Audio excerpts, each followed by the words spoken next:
Hello बच्चों, क्या हाल चाल, कैसे हैं आप लोग? अच्छे हैं तो अच्छे रहिए, स्वस्थ रहिए, पढ़ते रहिए। आज हम लोग फिर से बिहार जीविका भर्ती 2025 अकाउंटेंट की जो पोस्ट है 167, हम एक मॉडल पेपर लाए हैं। आज प्रैक्टिस सेट इसका है अकाउंटिंग का पार्ट 1। इससे पहले मैं ऑडिटिंग का भी दे चुका हूँ, इनकम टैक्स का भी दे चुका हूँ, और आज हम लोग का अकाउंटिंग क्या है अर्थात अकाउंटेंसी का। तो तीनों का ये फर्स्ट पार्ट हो जाने के बाद से उसके बाद से सबका सेकंड पार्ट चलेगा, थर्ड चलेगा, फोर्थ चलेगा। पिछले लेक्चर में मैंने एक आपसे पूछा था कि भाई क्या बिहार जीविका के लिए जो कॉमर्स का सेक्शन है उसके लिए मॉक टेस्ट चाहिए या नहीं चाहिए। तो काफ़ी बच्चों ने कमेंट किया था कि भाई मॉक टेस्ट चाहिए। ठीक है, तो और भी जिनको चाहिए भाई एक बार और कमेंट कर दें ताकि आप लोग के लिए मैं मॉक टेस्ट प्रोवाइड कर दूं। फिलहाल यूट्यूब पे चल रहा है, तब तक उससे पढ़ते रहिए। और बाकी जो अदर जो टॉपिक्स हैं मतलब कॉमर्स से जो हट कर हैं उसकी तैयारी आप लोग करते रहिए। कॉमर्स वाले की तैयारी मैं खुद यूट्यूब पे भी करा दूंगा और जो मॉक टेस्ट होगा वो एप्लीकेशन प्रोवाइड कर दूंगा। ठीक है, आइए स्टार्ट करते हैं। बिहार जीविका भर्ती, आज अकाउंटिंग का हमारा टर्म है, इनकम टैक्स हो गया, ऑडिटिंग हो गया। तब तक वीडियो को लाइक कर दीजिए, अपने फ्रेंडों में शेयर भी कर दीजिए। ठीक है, आइए स्टार्ट करते हैं। फर्स्ट क्वेश्चन हमारा है, ध्यान दीजिएगा, अकाउंटिंग पार्ट 1। सबसे पहला क्वेश्चन हमारा जो सिलेबस दिया गया है, सिलेबस के अकॉर्डिंग ही एमसीक्यू हमने बनाया है कि पुस्तपालन का अर्थ है। पुस्तपालन means book keeping. Book keeping का क्या अर्थ होता है? पुस्तकों को रखना, पुस्तकों को कार्यालय में रखना, व्यापारिक सौदों का हिसाब पुस्तकों में रखना, और इनमें से कुछ। पुस्तपालन का अर्थ होता है कि जो भी हमारे व्यापारिक सौदे हो रहे हैं, इन व्यापारिक सौदों का हिसाब किताब जब पुस्तकों में रखा जाता है तो उस प्रोसेस को बोला जाता है क्या? पुस्तपालन। इसलिए ऑप्शन नंबर क्या होगा? सी। अगला क्वेश्चन, अब दो का सेट ले रहे हैं। एक व्यापारी अपने यहां लेखांकन के किस स्वरूप को अपनाता है? क्वेश्चन हमारा है कि एक बिजनेसमैन यदि है अपने यहाँ जो हिसाब किताब करता है उसके कौन से स्वरूप को, कौन से फीचर को, कौन से अकाउंटिंग मेथड को अपनाता है? लागत लेखांकन, वित्तीय लेखांकन, कर लेखांकन की इनमें से कोई है। तो जो एक बिजनेसमैन होता है अपने हिसाब किताब करने के लिए वो फाइनेंशियल अकाउंटिंग को अपनाता है, वित्तीय लेखांकन को अपनाता है। एक चीज और मैं कहना चाहूंगा, कुछ बच्चे कमेंट ही किए थे, सर जब हिंदी में है तो हिंदी में बताइए। इतने तरीके का कमेंट आता है, मैं देखता हूँ। कुछ लोग कहते हैं अंग्रेजी में चाहिए, कुछ लोग कहते हैं थोड़ा अंग्रेजी भी उसमें बोल दिया करिए। तो कहने का मतलब है कि ये टेक्निकल वर्ड है, हिंदी में है तो ठीक है, मैं हिंदी में पढ़ रहा हूँ, लेकिन कुछ कुछ जो वर्ड जो टिपिकल है उसको अंग्रेजी में भी बोल दिया करें। अदत्त व्यय की प्रकृति होती है। अदत्त व्यय मतलब आउटस्टैंडिंग। पूछ रहा है कि आउटस्टैंडिंग जो होता है वो किस नेचर का होता है? अवास्तविक खाता होता है, प्रतिनिधित्व व्यक्तिगत खाता होता है, कि व्यक्तिगत खाता होता है, कि इनमें से कोई? जो हमारा आउटस्टैंडिंग एक्सपेंसेस है, अब यहाँ पे अदत्त व्यय मतलब जो देना बाकी है, वो हमारा रिप्रेजेंटेटिव पर्सनल अकाउंट है, प्रतिनिधित्व करने वाला व्यक्तिगत खाते की प्रकृति का है। Option number B. नेक्स्ट, अगला दिया है कि थोड़ा सा और ऊपर इसको कर दो। इन लेखांकन में निम्नलिखित में से प्रथम कार्य कौन सा है? मतलब कह रहा है कि अकाउंटिंग का पहला कार्य कौन सा है? जर्नल, अंतिम खाते, तलपट, खाता भाई। भाई लेखांकन में सबसे पहले हम जर्नल बनाते हैं, लेकिन यहाँ पे पूछ रहा है लेखांकन में, न कि पुस्तपालन में। सोचने वाली बात है, बताइए। लेखांकन में निम्नलिखित में से प्रथम कार्य कौन सा है? भाई हम भी जब भी अकाउंटिंग करते हैं तो सबसे पहला काम हमारा जर्नल का होता है। जर्नल करते हैं, विच लेजर, क्या बनाते हैं, फिर उसके बाद से हम बैलेंस शीट बनाते हैं, मैंने ट्रायल बैलेंस, बैलेंस शीट। किस प्रकार के खातों में नियमानुसार प्राप्तकर्ता को देनदार और देने वाले को लेनदार कहा जाता है? पूछ रहा है कि वो कौन सा खाता है जिसके रूल के अकॉर्डिंग या जिसके नियमानुसार प्राप्तकर्ता को देनदार का मतलब होता है पाने वाले को डेबिट और देने वाले को लेनदार मतलब देने वाले को क्रेडिट कहा जाता है। इस किस खाते का रूल है? वास्तविक खाता, नाममात्र खाता, व्यक्तिगत खाता कि व्यापार खाता? ये पर्सनल अकाउंट वाले का रूल होता है कि पाने वाले व्यक्ति को डेबिट, देने वाले व्यक्ति को क्रेडिट। ऑप्शन नंबर हमारा हो जाएगा सी।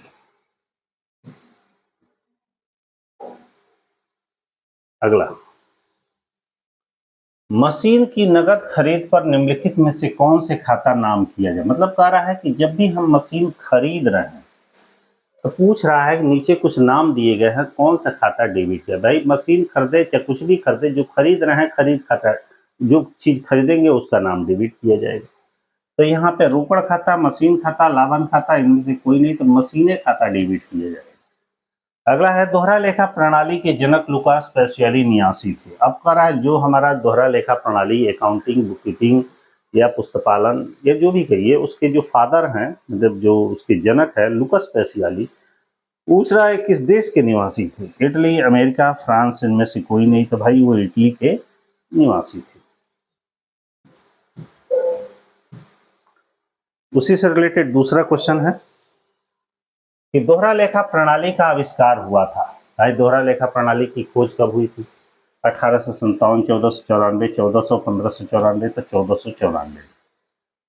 नेक्स्ट है पुस्तपालन के संस्थापक लुकास पैसियाली द्वारा प्रकाशित प्रथम पुस्तपालन की पुस्तक का नाम क्या? मतलब लुकास पैसियाली को father of accounting, father of booking, father of commerce भी कहा जाता है। इन्होंने एक पुस्तक लिखी थी, पूछ रहा है कि उसकी प्रथम पुस्तक का नाम क्या था? मनुसंहिता, डी कंप्यूटिसिट, स्क्रिप्चरिस, लेखा विज्ञान, इनमें से कोई नहीं थी। ये वाला ऑप्शन सही है, डी कंप्यूटिसेंट स्क्रिप्चरिस। ऑप्शन नंबर क्या होगा? डी। अगला, लेखांकन की वैज्ञानिक पद्धति मानी जाती है। अकाउंटिंग का जो हमारा साइंटिफिक मेथड है कौन सा है? इकारा लेखा, लेखांकन के तो सारे मेथड हैं, महाजनी बही खाता प्रणाली, दोहरा खाता प्रणाली, इनमें से कोई नहीं। तो दोहरा लेखा जो प्रणाली है ये लेखांकन की वैज्ञानिक पद्धति। ऑप्शन नंबर सी।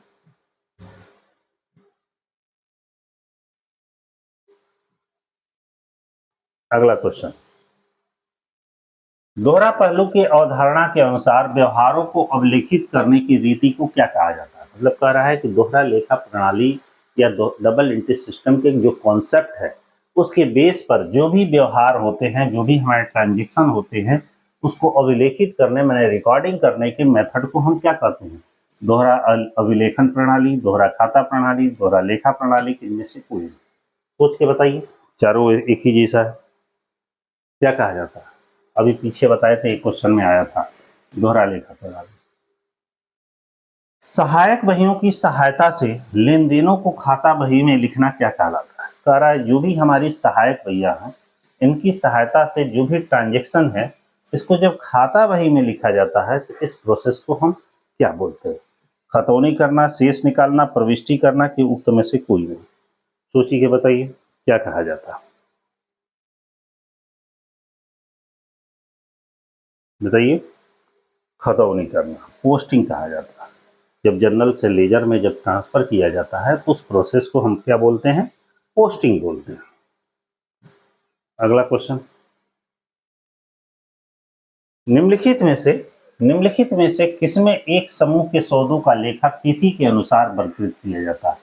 कह रहा है नीचे कुछ नाम दिए गए हैं, वो नाम है खाता बही, स्थिति विवरण, तलपट और जर्नल। इनमें से कौन सा वो पुस्तक है जिसमें एक ही समूह के सौदों को लेखा तिथि के अनुसार वर्गीकृत किया जाता है? देखिएगा, एक ही तिथि के सौदों को लेखा तिथि के अनुसार क्लासिफाइड किया जाता है, उसको हम किस नाम से जानते हैं? जहां वर्गीकरण की बात आती है वहां हमारा खाता बही होता है। लेकिन यदि यहीं पे लिख दिया गया रहेगा कि सारे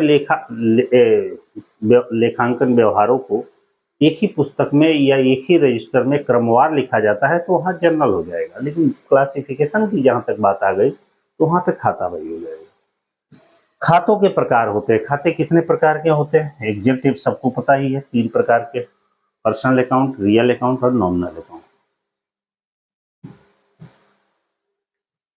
अगला, उधार पर किए गए, क्वेश्चन हमारा है कि उधार पर किए गए माल को लिखा जाता है।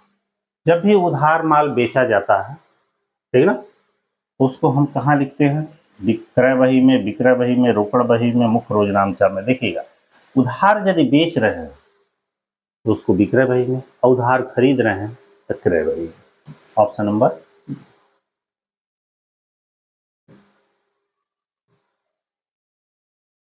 नेक्स्ट क्वेश्चन, क्रमागत ह्रास पद्धति, क्रमागत ह्रास विधि में ह्रास की गणना निम्नलिखित में से किस पर की जाती है? कह रहा है डिमिनिशिंग बैलेंस मेथड के अकॉर्डिंग डेप्रिसिएशन का जो कैलकुलेशन है किस पर किया जाता है? संपत्ति के अभिलेखन मूल्य पर, संपत्ति के मूल लागत पर, संपत्ति के बाजार मूल्य पर, संपत्ति के अनुमानित। मेथड कौन सा है? क्रमागत ह्रास पद्धति। इस मेथड के अनुसार ह्रास का गणना हम किस बेस पर करते हैं भाई? संपत्ति के अपलिखित मूल्य पर, मतलब उसके रिटन डाउन वैल्यू मेथड पर। व्यक्तिगत खाते किससे संबंधित है? व्यक्तिगत खाते किससे संबंधित है? एक मिनट। तो अगला हमारा क्वेश्चन है कि व्यक्तिगत खाते किससे संबंधित है। अब यहाँ पे कह रहा है कि पर्सनल अकाउंट किससे रिलेटेड है? संपत्ति और दायित्व से, खर्चे हानि से, देनदार लेनदार से, इनमें से कोई नहीं। सोच के बताइए, पर्सनल अकाउंट हमारा किससे रिलेटेड है? जो पर्सनल अकाउंट है देनदार लेनदार से, और ये किससे होगा? ये आपके नॉमिनल अकाउंट से, संपत्ति दायित्व रियल अकाउंट से। तो ऑप्शन यहाँ पे क्या होगा? सी।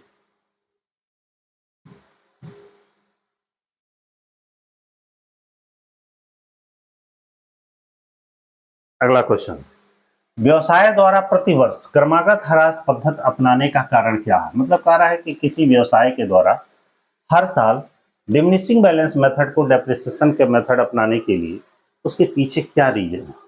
निरंतरता की अवधारणा, अनुरूपता की संकल्पना, रूढ़वादिता की संकल्पना, और आगम मान्यता की अवधारणा। क्या रीजन है कि प्रतिवर्ष क्रमागत ह्रास पद्धति से ह्रास लगाया जाता है? बताइए।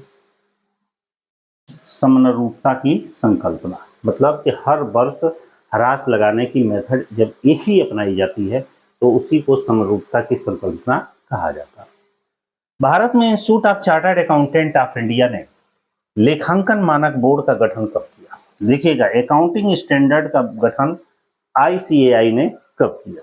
अक्टूबर 1975, अक्टूबर 19 अप्रैल 1977, 76, इनमें से कोई नहीं। तो अप्रैल 1977 में अकाउंटिंग स्टैंडर्ड की मान्यता प्रदान की गई थी। अगला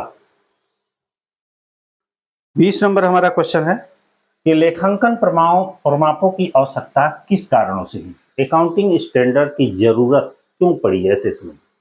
प्रबंधकों के स्वयं निर्णय के कारण, लेखांकन में एकरूपता लाने के लिए, संस्था में लाभ कम होने के कारण, और इनमें से कोई नहीं। तो सही ऑप्शन है लेखांकन में एकरूपता लाने के कारण लेखांकन प्रमापों की जरूरत पड़ी। ठीक है, एक सेकंड। तो लेखांकन मानक प्रमापों की आवश्यकता किन कारणों से हुई? लेखांकन की एकरूपता लाने के लिए। नेक्स्ट क्वेश्चन क्या है?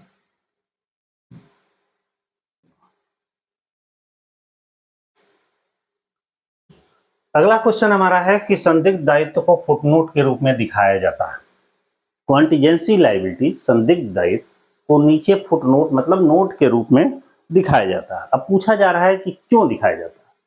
द्विपक्षीय अवधारणा के कारण, मिलान अवधारणा के कारण, पूर्ण प्रकटीकरण की अवधारणा के कारण, कि वसूली अवधारणा के कारण।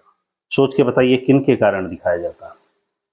तो ऑप्शन हमारा होगा पूर्ण प्रकटीकरण की अवधारणा के अनुसार।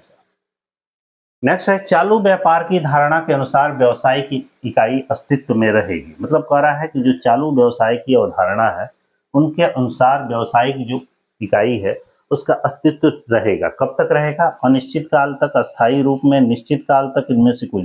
भाई अनिश्चित मतलब व्यवसाय कोई भी खोला जाता है तो ये सोच के खोला जाता है कि लंबे समय तक, पता नहीं कब तक, मैंने लगातार चलता रहेगा। इसे चालू व्यवसाय की अवधारणा कहा जाता है। अगला क्वेश्चन है कि जर्नल में दर्ज लेन देनों का वर्गीकरण जिस पुस्तक में किया जाता है उसे क्या कहते हैं? मतलब जर्नल में जो भी चीजों को रिकॉर्ड किया गया है, इन लेन देनों का जब क्लासिफिकेशन करते हैं, उस पूछ रहा है कि उस पुस्तक को हम क्या कहते हैं। खाता बही, स्थिति विवरण, तलपट, रोकड़ बही, भाई उसको तो हम खाता बही के नाम से जानते हैं। अगला है कि ह्रास क्या है, डेप्रिसिएशन क्या है। संपत्ति के मूल्य में वृद्धि, ये होगा नहीं। संपत्ति में एक घटना के कारण क्षय, उपयोग में रहने से संपत्ति के मूल्य में कमी, उपरोक्त सभी। सोच के बताइए। पहला तो ऑप्शन होगा नहीं, तो इसमें सही क्या होगा? संपत्ति के निरंतर प्रयोग के कारण उसके मूल्य में होने वाली कमी को ही ह्रास कहते हैं। Option number C. अगला क्वेश्चन, ह्रास किस पर लगाया जाता है? ये भी क्वेश्चन अच्छा है कि ह्रास किस पर लगाया जाता है? अस्थायी संपत्ति पर, ख्याति पर, चालू संपत्ति पे, अस्थायी और चालू। तो केवल फिक्स एसेट्स पर ही ह्रास लगाते हैं, बाकी एसेट्स पर हम डेप्रिसिएशन चार्ज नहीं करते। अगला क्वेश्चन, लाभों की आशा न करें और सभी संभावित हानियों के लिए प्रावधान करें, इसका कारण क्या? पूछ रहा है 21 कॉन्सेप्ट का एग्जाम्पल है। तो नियमितता की अवधारणा, रूढ़िवादिता की अवधारणा, यही सही है। प्रदर्शन की अवधारणा, इनमें से कोई नहीं। ये नियम है रूढ़िवादिता की अवधारणा कि लाभों की चिंता न करें, हानियों पर ध्यान दें। अगला है विभिन्न वर्षों में लेखांकन की नीतियां एक समान रहती है, 21 कारण है। अब पूछ रहा है कि विभिन्न वर्ष में हिसाब किताब रखने की जो पॉलिसी है, नियम है, तरीके हैं, एक समान रहती हैं। ये बात किस अकाउंटिंग स्टैंडर्ड में कहा गया? नियमितता की परंपरा, रूढ़िवादिता की परंपरा, प्रदर्शन की परंपरा, इनमें से कोई नहीं। सोच के बताइए किसमें कहा गया? नियमितता की परंपरा, ऑप्शन नंबर ए। अगला क्वेश्चन, मशीन या प्लांट पर ह्रास लिखते समय निम्नलिखित में से कौन सा तत्व आवश्यक नहीं? कह रहा है कि मशीन और प्लांट पर जब डेप्रिसिएशन चार्ज कर रहे हैं तो उसमें से कौन सा तत्व मान्य नहीं है? अप्रचलन, लागत, अवशिष्ट मूल्य, संपत्ति का जीवन काल। संपत्ति का जीवन काल जरूरी है, अवशिष्ट मूल्य जरूरी है, लागत भी जरूरी। अप्रचलन अलग चीज है, ये नहीं है। अप्रचलन का मतलब होता है कि बाजार में नए आविष्कार के कारण वस्तुओं, पुरानी वस्तुओं का मूल्य गिर जाता है और नई वस्तुओं का रेट बढ़ जाता है, तो उस सिचुएशन को हम बोलते हैं अप्रचलन। माने आविष्कार के कारण हम पुरानी वस्तुओं की वैल्यू गिर जाती है, तो उसको अप्रचलन कहते हैं। उचंती खाता खोलने का उद्देश्य क्या है? सस्पेंस अकाउंट खोलने का क्या कारण? तलपट को मिलाना, अशुद्धि का शोधन, वित्तीय विवरणों के निर्माण में देरी का निराकरण करना, इनमें से कोई नहीं। सोच के बताइए क्या होगा? सस्पेंस अकाउंट खोलने के पीछे रीजन यही है कि तलपट को उस समय प्रेजेंट टाइम में मिला दिया जाए। बाद में यदि वो मिलता है तो उसे सुधार कर दिया जाएगा, लेकिन तत्काल जरूरी होती है कि ट्रायल बैलेंस को हम मिला दें। अगला, लेखों का खिड़की प्रदर्शन। लेखों का खिड़की प्रदर्शन का क्या अर्थ है? लेखों का खिड़की प्रदर्शन का मतलब क्या होता है? खूबसूरत ढंग से खातों को प्रस्तुतिकरण करना, आयकर से बचाने के लिए हानि दिखाना, निवेश को आकर्षित करने हो तो अधिक लाभ दिखाना, इनमें से कोई। खिड़की प्रदर्शन का मतलब होता है कि इन्वेस्टमेंट को अधिक अट्रैक्टिव बनाने के लिए अपने लाभ को बढ़ा चढ़ा कर दिखाना। ऑप्शन नंबर हो जाएगा सी।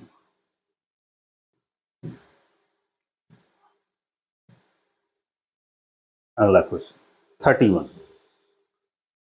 स्वामी द्वारा प्रदत्त पूंजी को दायित्व के रूप में अवलिखित विश्व सिद्धांत का है। कह रहा है कि स्वामी के द्वारा प्रदत्त जो पूंजी है उसको लायबिलिटी के रूप में अवलिखित किया जाता है, तो ये कौन सा सिद्धांत? द्विलेख प्रविधि, चालू अवधारणा, पृथक अस्तित्व की अवधारणा, इनमें से कोई नहीं। सोच के बताइए, काफी इंपॉर्टेंट है, आता है। इसको कहते हैं पृथक अस्तित्व की। जहां स्वामी की बात आ गई वहां हमारा पृथक अस्तित्व की अवधारणा, स्वामी है, देनदार है, व्यवसाय है, पूंजी है, इस तरह के जब नाम आते हैं तो समझिए पृथक अस्तित्व की अवधारणा हो जाती है। शुद्ध लाभ या हानि ज्ञात करने के लिए बनाया जाता है। कह रहा है कि नेट प्रॉफिट या नेट लॉस ज्ञात करने के लिए हम क्या बनाते हैं? उसके लिए व्यापार खाता, चिट्ठा, लाभान खाता, तलपट, उसके लिए हम लाभान खाता तैयार करते हैं, और सकल लाभ के लिए व्यापार खाता। फाइनेंशियल स्टेटमेंट के लिए बैलेंस शीट। अगला, बैंक समाधान विवरण किसके द्वारा बनाया जाता है? व्यवसायी के द्वारा, अंकेक्षक के द्वारा, बैंक द्वारा, देनदार द्वारा। भाई जो बिजनेसमैन है वही बनाता है बैंक रिकॉन्सिलिएशन स्टेटमेंट, क्योंकि उसी का हिसाब किताब नहीं मिला। ख्याति वर्गीकृत की जानी चाहिए। ख्याति को क्लासिफाइड किया गया, चालू संपत्ति, तरल संपत्ति, चल संपत्ति, अदृश्य संपत्ति। ख्याति वर्गीकृत की जानी चाहिए। कैसे वर्गीकृत किया गया है? गुडविल जो हमारी होती है वो अदृश्य संपत्ति होती है, दिखाई नहीं देती है, इंटेंजेबल एसेट्स होती है। ऑप्शन नंबर डी था। अगला है कि व्यापारी खाता ट्रेडिंग अकाउंट क्या है? ट्रेडिंग अकाउंट क्या होता है? व्यक्तिगत खाता है, वास्तविक खाता है, नाम मात्र का खाता है, इनमें से कोई। तो ये नॉमिनल अकाउंट है। क्यों? जहां से भी हमको लाभ हानि ज्ञात होते हैं वो सारे अकाउंट नॉमिनल अकाउंट होते हैं। ऑप्शन नंबर सी।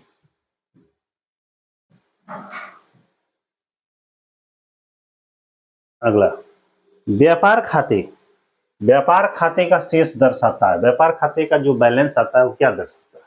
शुद्ध लाभ, कुल लाभ, कुल लाभ अथवा हानि, शुद्ध लाभ अथवा हानि। देखिए ट्रेडिंग अकाउंट का जो बैलेंस होता है वो टोटल प्रॉफिट और टोटल लॉस को बताता है, जिसको हम ग्रॉस प्रॉफिट और ग्रॉस लॉस भी कहते हैं। अदत्त वेतन प्रदर्शित किया जाएगा यदि समायोजन में न दिया हो। कह रहा है कि आउटस्टैंडिंग यदि दिखाया गया है लेकिन ये समायोजन में नहीं दिखाया गया बल्कि ट्रायल बैलेंस में दिखाया गया। इसे कहाँ दिखाते हैं? व्यापार खाते के चिट्ठे में ना भाई, लाभ हानि खाते और आर्थिक चिट्ठे में। देखिएगा समायोजन में नहीं है, ट्रायल बैलेंस में है तो एक ही जगह दिखाते हैं, और एडजस्टमेंट में है तो दो जगह दिखाते हैं। व्यापार खाते और लाभ हानि खाते में ना भाई, केवल आर्थिक चिट्ठे में दिखाया जाएगा। यदि यही एडजस्टमेंट में होता तो दो जगह दिखाया जाता। अगला है, बैंक समाधान विवरण बनाया जाता है। ध्यान दीजिएगा, बैंक समाधान विवरण क्यों बनाया जाता है? रोकड़ पुस्तक के शेष जानने के लिए ना, रोकड़ पुस्तक और बैंक पासबुक का शेष का मिलान करने के लिए बिल्कुल सही। कैश बुक और पासबुक में जो डिफरेंस आ जाता है उस शेषों का मिलान करने के लिए रिकॉन्सिलिएशन स्टेटमेंट बनाया जाता है। ऑप्शन नंबर क्या होगा? बी।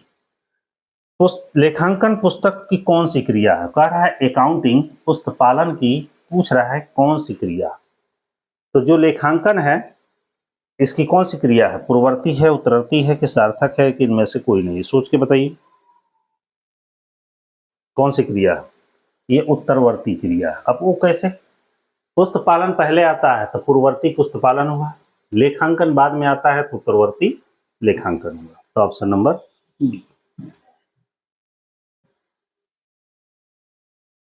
40 नंबर में दे रहा है कि छोटे भुगतानों को दिखाए जाने वाली बही को कहते हैं। जितने भी छोटे छोटे भुगतान होते हैं, कैश पेमेंट, कैश रिसिप्ट होते हैं, इन सबों को एक अलग बही में दिखाया जाता है। पूछा जा रहा है कि उस बही को हम किस नाम से जानते हैं?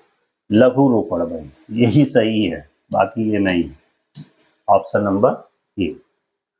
तलपट क्यों तैयार किया जाता है? ट्रायल बैलेंस पूछ रहा है कि क्यों तैयार किया जाता है। खातों की संख्या जानने के लिए, खातों को एक जगह लिखने के लिए, लेखों की गणितीय शुद्धता जानने के लिए, यही सही है। ऑप्शन नंबर सी इधर देखते हैं, खातों को शेष जानने के लिए नहीं, गणितीय शुद्धता जानने के लिए। अगला क्वेश्चन 42 नंबर, क्रमागत ह्रास विधि में ह्रास की गणना निम्नलिखित में से किस पर की जाती है? डिमिनिशिंग बैलेंस मेथड के अंतर्गत जब भी डेप्रिसिएशन हम चार्ज करते हैं तो इसकी गणना किस पर की जाती है? संपत्ति के अवलिखित मूल्य पर, यही सही है। मूल लागत पर, बाजार मूल्य पर, अनुमानित लागत पर नहीं। Option number A. भूमि संपत्ति पर ह्रास की गणना क्यों नहीं की जाती? अब कह रहा है कि जो जमीन है, भूमि है, इस पर डेप्रिसिएशन क्यों नहीं की जाती?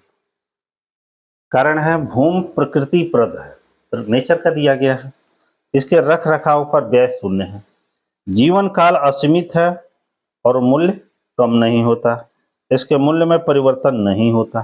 कौन सा ऑप्शन आपको सही दिख रहा है? ऑप्शन तो सारे सही दिख रहे हैं, लेकिन सटीक आंसर पहला होगा, भूमि प्रकृति प्रद है। मतलब जो जमीन ऐसा है वो किसी का दिया हुआ नहीं है, वो नेचर का उपहार है, इसलिए इस पर डेप्रिसिएशन चार्ज नहीं किया जाता। और नेचर का देने की वजह से उसकी वैल्यू कभी भी रिड्यूस नहीं होती है बल्कि इंक्रीज ही होती है।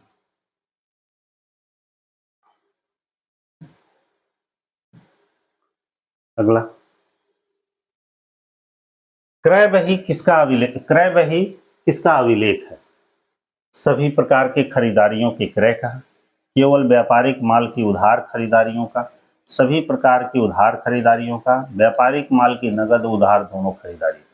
जो क्रय बही बनाया जाता है वो केवल व्यापारिक माल की उधार खरीद की जाती है तो उसके लिए क्रय बही होता है। उधार बेचा जाएगा तो बिक्री बही होता है। ह्रास का लेखांकन है। ह्रास का लेखांकन किस अकाउंटिंग स्टैंडर्ड में किया जाता है? तो अकाउंटिंग स्टैंडर्ड 6, ऑप्शन नंबर हो जाएगा ए। नेक्स्ट क्वेश्चन 46 नंबर, अनुपार्जित कमीशन दिखाया जाता है। अनएक्रूड कमीशन पूछा जा रहा है कि अनुपार्जित कमीशन, अनएक्रूड कमीशन को दिखाया जाता है। कहाँ दिखाया जाता है भाई? लाभ हानि खाते के क्रेडिट पक्ष में, बिल्कुल सही है। कमीशन में से घटाकर, ये भी सही। अनएक्रूड इनकम को प्रॉफिट एंड लॉस के क्रेडिट साइड में उस इनकम में से घटा देते हैं, ठीक है ना। और यदि यही समायोजना में दिया है तो उसको बैलेंस शीट कहाँ दिखाया जाएगा? और बैलेंस शीट के कहाँ दिखाते हैं? लायबिलिटी साइड में दिखाते हैं। तो ऑप्शन नंबर क्या हो जाएगा? ये। अगला, चूंकि वहां पे आगे वाला नहीं पूछा है, केवल प्रॉफिट एंड लॉस वाला पूछा था। व्यापार खाता है, ये नाममात्र का नॉमिनल अकाउंट है, क्योंकि पीछे भी बताए हैं कि जहां पे लाभ हानि ज्ञात किए जाते हैं वो नॉमिनल अकाउंट होते हैं। बैंक समाधान विवरण किसके द्वारा तैयार किया जाता है? व्यवसायी के द्वारा। कुछ क्वेश्चन रिपीट हो गए हैं, अंकेक्षक द्वारा, बैंक के द्वारा, देनदार के द्वारा, ये व्यवसायी द्वारा। ये दोनों क्वेश्चन रिपीट हो गए। अगला, किन कारणों से, ध्यान दीजिएगा, किन कारणों से बैंक पासबुक और रोकड़ पुस्तक में अंतर? ये रिकॉन्सिलेशन का क्वेश्चन है। वो कौन कौन से रीजन है जिसके वजह से बैंक का पासबुक, कैश बुक और पासबुक, ग्राहक का पासबुक में डिफरेंस आता है? ऑप्शन दिया गया है, चेक निर्मित किए गए हैं परंतु भुगतान के लिए प्रस्तुत नहीं किया गया है तो डिफरेंस आएगा। चेक संग्रह किए गए हैं परंतु बैंक भेजे नहीं गए हैं तो भी डिफरेंस आएगा। ग्राहकों द्वारा बैंक में सीधे भुगतान जमा कराया गया तो भी डिफरेंस। सारे रीजन है जिसके वजह से बैंक का कैश बुक और ग्राहक का पासबुक मैच नहीं करता। Option number T. उत्पादन शुल्क दर्शाता है। उत्पादन शुल्क क्या दर्शाता है? क्रय में जोड़ा जाता है, व्यापार खाते में डेबिट किया जाता है, लाभ हानि खाते में डेबिट किया जाता है, ये ट्रेडिंग अकाउंट के क्रेडिट में डेबिट में लिखा जाता है। Option number B.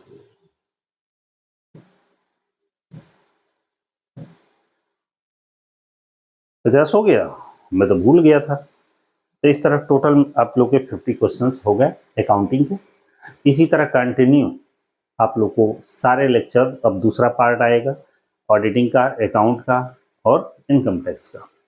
तो ठीक है, तो आप लोग मेहनत करिए, पढ़ते रहिए, वीडियो को अपने फ्रेंडों में शेयर कर दीजिएगा, लाइक का बटन कम से कम दबा दीजिएगा और पढ़ाई अपनी जारी रखिएगा। फिर मिलते हैं, बाय।